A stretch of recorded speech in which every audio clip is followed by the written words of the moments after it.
Fandramatoa Nory Lalao Ramanatsoa lohan'ny Fédération Malagasy ny taranja fototra atletisme dia nambarany mazava fa tsy mbola nisy aloha ny taratasy tonga any ampelantanany milaza izay fanasaziana izay ho azy ireto zany dia tsy mandanjo anasazy azy ny filohan'ny comité olympique malagasy izay nanambara moa fa dia ny Fivoriambe no nanapaka izay sazy izay ka dia mitondra fanazavana mikasikasitra izay ihany koa Ramatoa Nory Lalao Ramanatsoa amin'ny tiariva ity.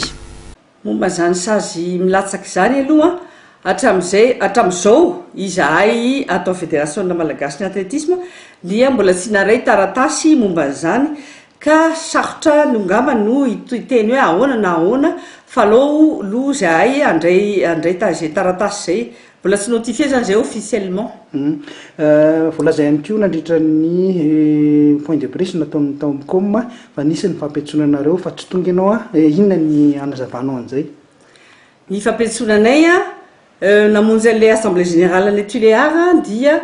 raha tany assemblée générale zay dia tsy natsona tsy nahazo convocation andeha akany fa ny zavatra nampetsonanay talohan'ilay assemblée générale andro vitsivitsy talohan'ny izy io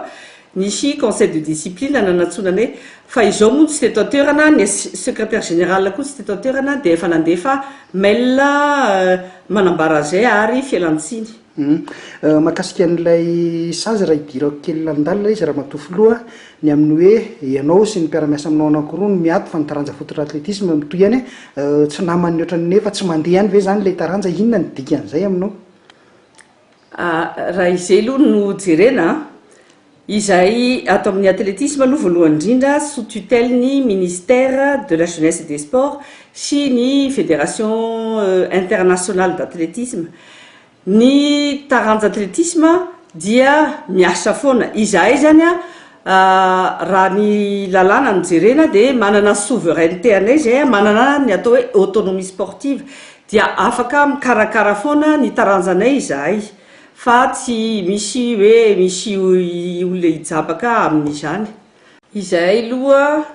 raha ny Fédération Malagasy athlétisme dia ambany tutelle ny ministère jeunesse et sport sy ny fédération internationale d'athlétisme zay zany ny mpiahanay